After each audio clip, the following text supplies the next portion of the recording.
Happy holidays! We're going to make Swiss roll cakes using a Betty Crocker mix. Yeah, and you can find the recipe in the show more down below if you're interested. So before you begin, you need two 15 by 10 by 1 inch deep baking pans, and you want to line them with parchment paper. The recipe says that you should just line the bottom of the pan so it's easily to remove. I just cut the ends so that they fit in the corners well. I'm also going to use some of the baking batter and just put a dab on the pan so that it holds the paper down. I'm not going to make a big deal out of it, but just so that you know, the recipe does tell you you should oil and flour the parchment paper. I think if you're careful, you can unroll it without any worries, but that's just the way I did it. So I'm getting the two pans ready. I don't have the batter made yet, so I can't use it to hold down the parchment paper, but it's easy enough to do once it's done, and then just before you pour the batter in. And of course you have to prep your oven. And on this one it says 350, but you need to get it prepped to 375. I went in and changed it later on. My oven is ready to go at 350. So taking 6 eggs, yes, a half a dozen of eggs. Can you believe this? Oh my goodness. And you need to beat them for at least 6 minutes. And boy, a regular mixer would have been great. But you can do it with your handheld. It works just the same. And you do them until they're lemony looking and thick. See? There it is. Once that's done, you're going to add your cake mix. The cake mix is, in fact, a fudgy. It's got little fudge chips in it. At first I didn't know what it was until later on, and I realized, well, it's got to be from that. It's a Betty Crocker mix, and pretty simple to find, actually. It's a very moist chocolate fudge, and it has pudding in it. So that's all you're going to do. Plus, of course, a half a cup of water and it's a quarter cup of oil. So half a cup of water, quarter cup of oil, and you're just going to blend that together till it makes a nice little smoothiness. And you will spread it across your baking pans. You're going to split the difference. It tells you, I think it's about 3/4 of a cup for each pan, and then you split it across and spread it as evenly as possible. And you bake it at 375 for 10 to 12 minutes until when you press the center with your finger very lightly, it springs back. And actually, probably better than the toothpick, because I've since learned that using the toothpick method makes your cake dry. Who knew? All those years we did it with the toothpick, and now we're learning that you need a cake thermometer apparently, which, yeah, no, not getting myself a cake thermometer, but there it is. So this day we had a water pipe burst and we had to store some water up before we shut the water off to get everything in line. Okay, so I have these very large towels, and you can get those online too if you don't have things that work for you. So I folded mine in half because they are big. So here's the pan with the cake. They spring back. Ding, ding. See, you do that. And we're going to attempt to turn this over onto I use confectioner's sugar across, not flour, on your baking, your kitchen towel. And you're going to flip that cake over it. Now, it's kind of scary, but actually it works. You can do it. And I can maneuver it. and it comes right off very carefully. You see how it's taken a little bit off? It worked. Now while it's hot, it just came out of the oven, I'm going to like mold it into this roll, and you're going to let it rest on a rack with the edge down so it makes it flat. Getting the other one ready. So here I'm going to show you how we do it. So I have this really beautiful kitchen towel. Excuse me. Take some confectioner sugar and just flour it. Well, I don't know, would you say sugar it? I don't know. Confectioneer it. There you go. We're going to take the second one and try again. I'm getting brave now because I know it works. I took it out of the pan with the parchment paper, and then we're just going to... Now the edge where it's really thin broke off, and I mean, that's because I didn't spread it quite as well as I probably could have. I'm going to take it and roll it again from the edge. This is how I roll it. I don't know if that's right or wrong, but I think it works better. I've made a Yule log in my younger days, so it's the only reason why I got that one done. So I let them sit for a minute on a rack, and then I put them in the refrigerator. See, I have these racks. And they're going to go into, they're going to sit for a minute here, and then I'm going to put them in the refrigerator. So jet puffed marshmallow cream. Who knew that this was a thing?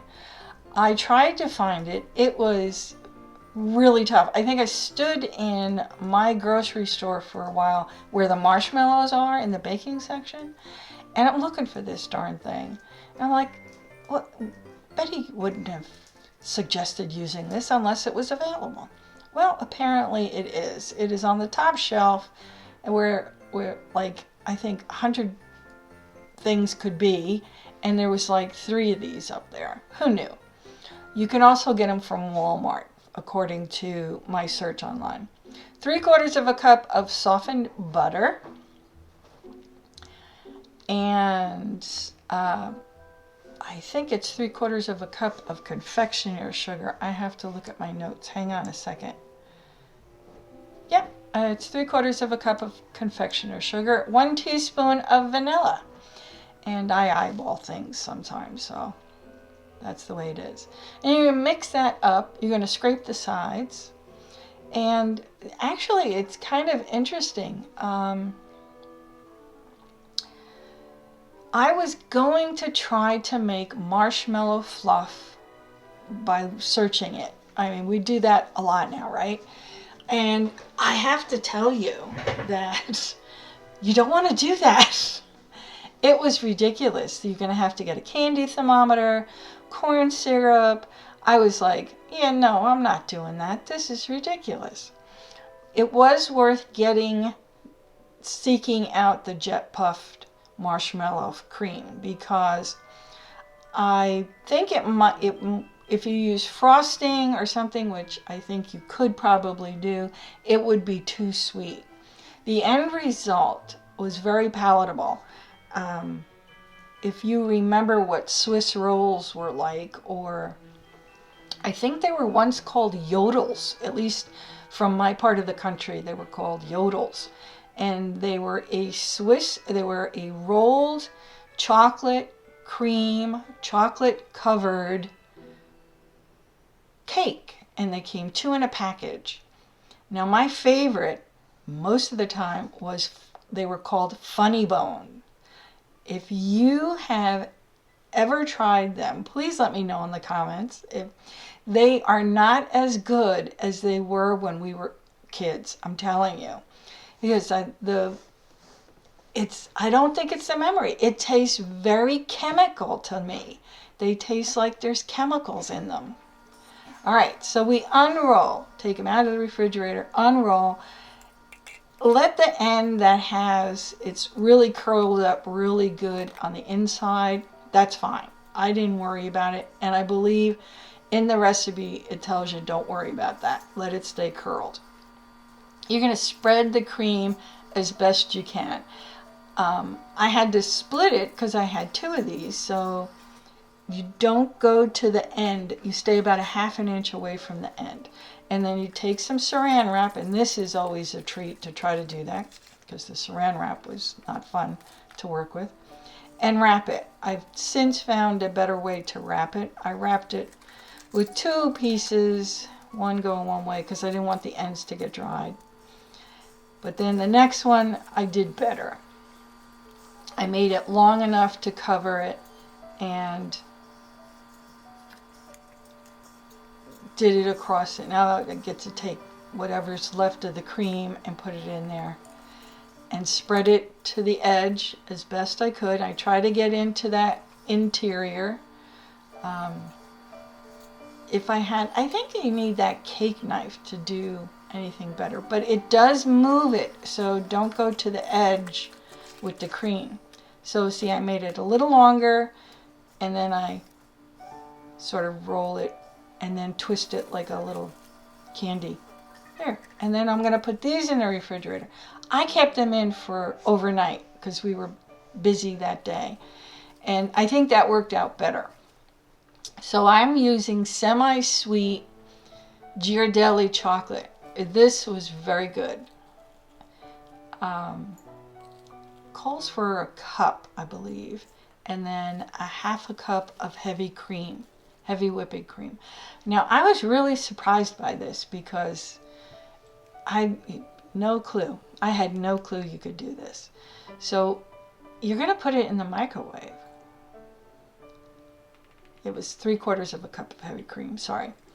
You're going to put it in the microwave and you're going to watch it. You're going to get it to go maybe 40 seconds at first, and then watch it every 10 seconds until the chocolate melts. And then you stir it and watch this. This stuff gets really, the cream is warm, and the heat, the residual heat that's in the microwave, from the microwave I should say, just makes this really, you're supposed to leave it. I can't help it. I was messing with it. See how it's getting darker? Oh my God, it was amazing. Now you're going to unroll, or you're going to unwrap your Swiss roll.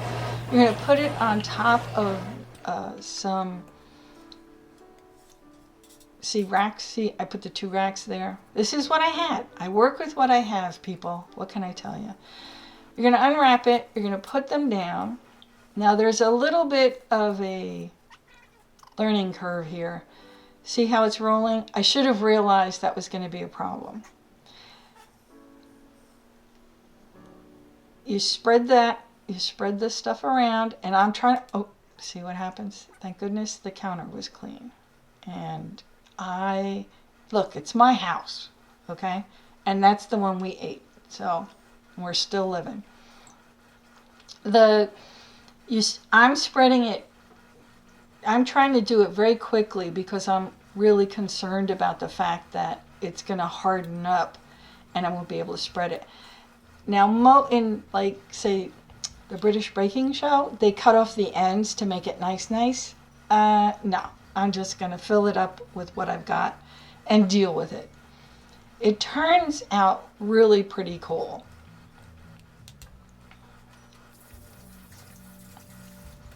See, it's so good. Look it. I cut that end off so that I could show you the inside. Not too shabby, right?